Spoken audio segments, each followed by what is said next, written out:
Howdy again everyone. It's always nice when something a bit different appears in my test lab, and I can often depend upon Laowa to satisfy that craving for me, as they have done this week. Here is their new autofocus 180mm f4.5 1.5 times Ultra Macro APO lens. It's a full-frame optic, and an autofocus version will be available on Canon EF, Nikon Z and Sony E mounts, and also a manual focus version will be available on L mount cameras and Canon RF mount cameras. Interesting. At 180mm, it's a much longer telephoto macro lens than you normally get, which helpfully offers you a bit more working room from your subject. However, that also makes it harder to shoot handheld without any camera shake, so a tripod would be a good idea for this lens. And of course, the lens can even focus down to 1.5 times, which is much closer to your subject than a normal macro lens, which is always fun. This lens is surprisingly small too, and lightweight, considering its focal length being a similar size to a normal 100mm macro lens. In order to achieve this, the lens's maximum aperture has been limited to an only moderate f4.5. But actually, considering its long focal length, that's still perfectly fine for getting out of focus backgrounds in your portrait photography. Macro lenses often double up as portrait lenses, and this one should work fine still, even if other portrait lenses can do a bit better in that respect. The lens is also capable of autofocus, but only at longer focus distances, specifically from 1.5 meters. So when shooting macro, you have to focus it yourself manually. But to make up for that somewhat, the lens does have a very nice manual focus ring, which is mechanically coupled to the focus mechanism, making manual focusing easy. Its price will be $499, which seems quite reasonable too, so it's a pretty unique lens, and I can't wait to see how well it works. I'd like to thank Laowa for loaning me this lens for a couple of weeks for testing, although as usual, this is a totally independent review. The lens's build quality is lovely here, being long and thin and made of metal, finished in Laowa's unusual blurple colour. It feels nice and solid, but at only 521 grams or a bit over a pound, it's not heavy. It's based on a metal lens mount with a weather sealing gasket around the edge, and on the side you get a USB-C port for future firmware updates. On the side we get an autofocus hold button, and in front of that we have the lens's main control point, its metallic focus ring, with hyperfocal and magnification markings helpfully engraved into the side. It has a unique and ingenious design. As I mentioned before, it is mechanically connected to the focus mechanism, so it feels really tactile and you can precisely adjust it at any time, which is lovely for manually focusing. But if you turn it all the way to the right, you can feel a gentle click as it switches into autofocus mode. Well, on a Canon EF, Sony E and Nikon Z mount versions of the lens anyway, that is. As I mentioned before, the L mount and Canon RF mount versions of the lens will be manual focus only. Anyway, when you're in autofocus mode, the focus ring does not turn or anything as the motor's going, and the autofocus motor runs smoothly and quietly and accurately. The autofocus motor runs reasonably quickly, and that's whether you're in autofocus single or continuous mode. I really like this design. Laowa are really thinking out of the box, and I think it's paid off. Just to reiterate one more time though, that autofocus only works from infinity down to 1.5 meters and no closer. From there, you'll have to focus manually. For anyone interested, here is the lens's focus breathing. It's definitely there, but actually I think this level of focus breathing is a bit more moderate than most other macro lenses that I've tested so far.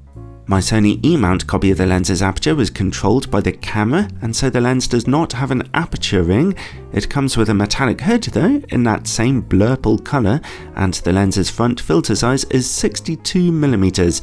The lens does not feature image stabilisation, but it worked well with my camera's in-body stabilisation. Bear in mind though, it won't be as effective at close working distances. Overall, I really like this lens's build quality. It feels tough and cleverly designed, and of course it's nice and small considering its long focal length. Okay, let's look at image quality, and we'll start at normal focus distances first. I'll be testing this on a full frame camera, the brutal 61 megapixel Sony a7C-R. In-camera corrections are turned on for this test.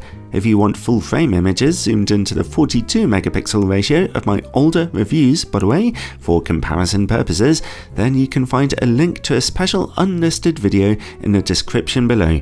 At normal distances and f4.5, sharpness is great, but contrast is just okay, and we see a little colour fringing on contrasting edges. Stop down to f5.6 though for a nice improvement in contrast, which leads to generally excellent image quality, and the lens doesn't get any sharper than this in the middle. Okay, let's open back up to f4.5 and look over into the corners. Alright, we're seeing great sharpness here in the corners and even better contrast than the middle. Interesting. We're also seeing some chromatic aberration though. Stop down to f5.6 and those corners look noticeably brighter and just a little bit sharper. At f8 they look about the same, but at f11 of course diffraction kicks in and the image begins to soften, and at f16 the image is soft.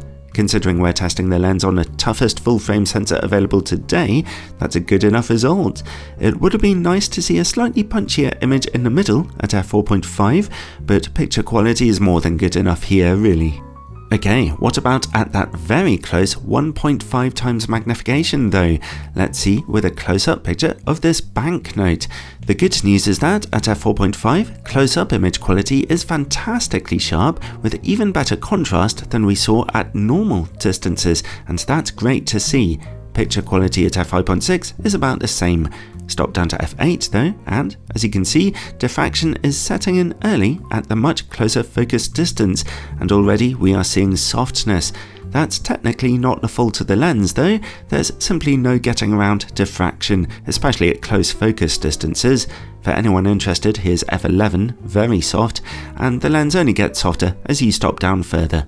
So the lens's macro image quality is fantastically sharp, but you'll want to keep it at f4.5 or f5.6 for best results due to diffraction problems.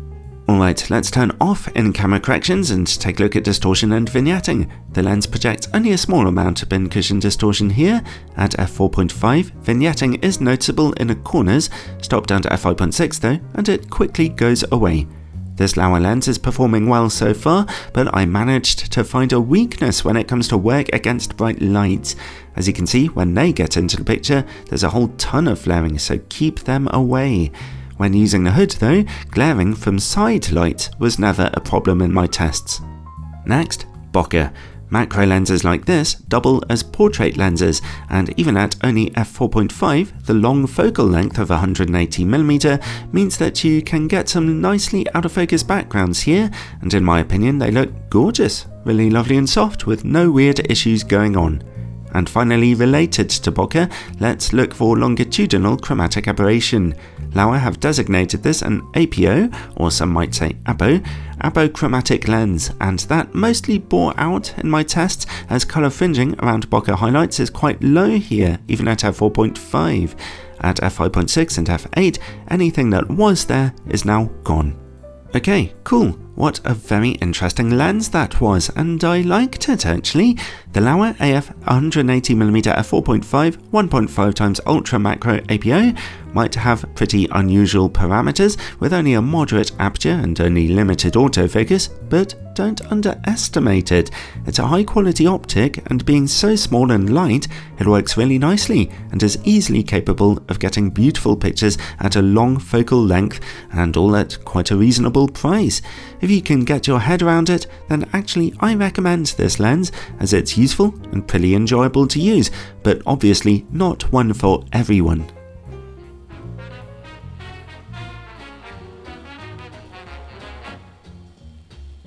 Thanks again for watching, everyone. Have you ever thought to yourself, boy, I wish Chris created even more content for me to see? Well, anyone who supports this channel on Patreon or channel memberships get access to all kinds of exclusive bonus videos and early access to a whole load of secret reviews as well. Check it out in the description below, and ciao for now, everyone.